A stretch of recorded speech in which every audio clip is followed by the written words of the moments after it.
एक बार की बात है, राजा अकबर व उनके प्रिय बीरबल के बीच कुछ मनमुटाव हो गया।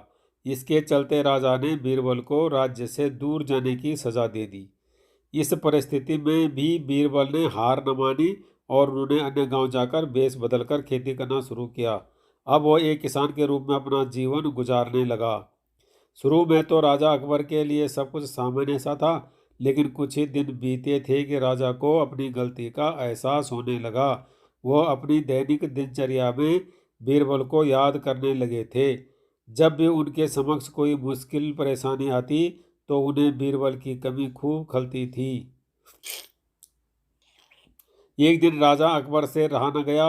उन्होंने अपने सेनापति को बुलाया और उन्हें बीरबल को ढूंढ लाने का आदेश दिया।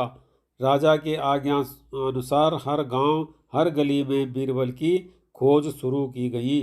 सभी सैनिकों ने हर एक कोना छान मारा, लेकिन वे बीरबल को ढूंढ न सके। राजा को जब इस बात की जानकारी मिली तो वे बड़े निराश हुए। अब बीरबल से मिलने की उनकी बेचैनी और बढ़ने लगी थी। अचानक राजा के मन में एक उपाय आया। उन्होंने आदेश दिया कि सभी गांव के मुखिया को संदेश भेजा जाए कि उन सभी को एक बर्तन के अंदर बुद्धि डालकर राजा को भेजना होगा। जो भी इस आदेश को पूरा नहीं करेगा उसे इसके बदले एक बर्तन में हीरे जवाहरात भरकर राजा को भेजना पड़ेगा। सभी गांववासी राजा के इस अजीबोगरीब आदेश को सुनकर परेशान थे। सभी यह सोचकर हैरान थे कि बुद्धि को किस तरह एक बर्तन में भरा जाए। बुद्धि तो सभी के पास उपलब्ध थी, लेकिन उसे किस तरह एक बर्तन में डालना है, यह सोचकर सभी परेशानी में थे। ऐसा न कर पाने की अवस्था में उन्हें उसी बर्तन को कीमती हीरे जेवरों से भरना था, जो कि इससे भी बड़ी समस्या थी। वहीं जिस गांव में बीरबल एक सामान्य किसान के भेष बनाकर रह रहे थे, वहां भी राजा का यह आदेश चर्चा का विषय बना हुआ था। गांव के सभी बड़े बड़े बुजुर्ग निराश होकर बैठे हुए थे कि वहां बीरबल आए और उन्होंने कहा कि वो इस समस्या का समाधान निकाल सकते हैं। पहले तो किसी को भी इस बात का यकीन नहीं हुआ, लेकिन उनके पास बीरबल पर विश्वास करने के अलावा और कोई रास्ता नहीं था। इसलिए इस काम की बागडोर बीरबल को सौंप दी गई।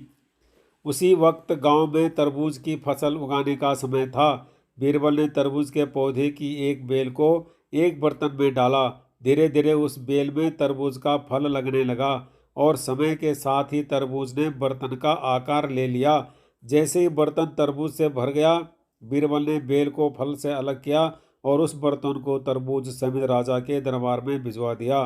साथ में यह संदेश भी भेज दिया कि उस बर्तन के अंदर बुद्धि भरी है और राजा को बिना बर्तन तोड़े ही बुद्धि को बाहर निकालना है।